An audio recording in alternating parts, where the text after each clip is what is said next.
السلام عليكم. النهارده ان شاء الله هنعمل طبق خفيف كده، هنعمل طبق مسقعه بطريقه يعني جديده شويه. هي مش جديده، يعني هي زي ما بتتقدم كده في مطاعم الفول والطعميه، بيبقى طعمها حلو قوي. تعالوا بقى مع بعض واحده واحده نشوف عملنا الطبق الجميل ده ازاي. اول حاجه هجيب معايا البتنجانيه الرومي القمر دي، وهبتدي بقى الاول هقشرها. بعد ما قشرتها قطعتها كده حلقات.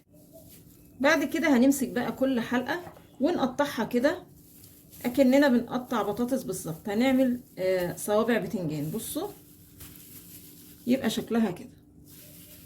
بعد كده هرش بقى على صوابع البتنجان كده شوية ملح، وهقلب البتنجان كده بالملح، وهسيبهم شوية كده لحد ما البتنجان يصفي ميته علشان ما يشربش معايا زيت وانا بقليه. وبعدين هجيب معايا بتنجان رومي نفس الحكاية، هقطعه كده شرايح. قطعت بقى الفلفل شرايح رفيعة، لو عندك فلفل الوان برضو هيبقى طعمها حلو قوي. هاخد بقى صوابع البتنجان هغسلها كده تحت الحنفية كويس قوي علشان اتخلص من الملح اللي انا رشاه. وتعالوا بقى نسمي الله ونشوف هنعمل المسقعة ازاي. بعد ما بسخن الزيت نزلت كده بصوابع البتنجان. طبعا النار تكون عالية علشان البتنجان ما يقعدش كتير على النار، زي ما انتم شايفين احنا مقطعينه كده رفيع، فلو قعد على النار كتير هيتهري. بس كده هشيله باللون ده علشان لو ازيد من كده البتنجان بيدي طعم مر. نفس الحكاية هقلي الفلفل، بس المرة دي ههدي النار علشان الفلفل ما بيستحملش، يعني مجرد دقيقتين 3 كده والنار هادية بيكون استوى على الناحيتين.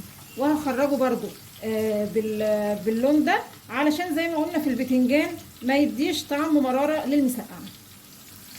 معلقتين زيت كده مكان القلي، وهنزل عليهم كده 3 فصوص ثوم مهروسين، وهشوح الثوم.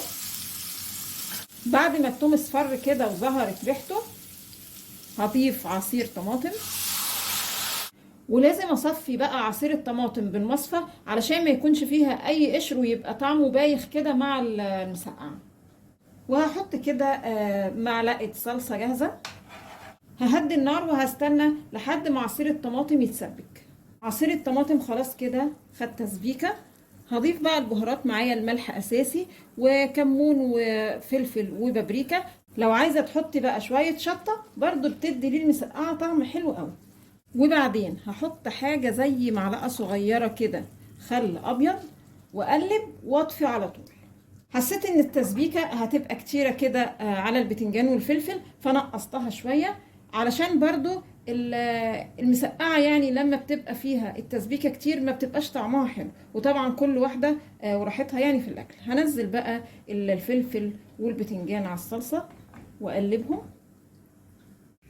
وده الشكل النهائي معانا للمسقعه. طبعا هي نفس الطريقه اللي احنا متعودين عليها بنعملها في البيت، اللي هي بترنشات البتنجان، بس يعني النهارده الجديد فيها ان احنا عملناها صوابع كده زي اللي بتتعمل في محلات الفول والطعميه. بيبقى هو نفس الطعم، بس يعني ايه تغيير شويه في شكلها.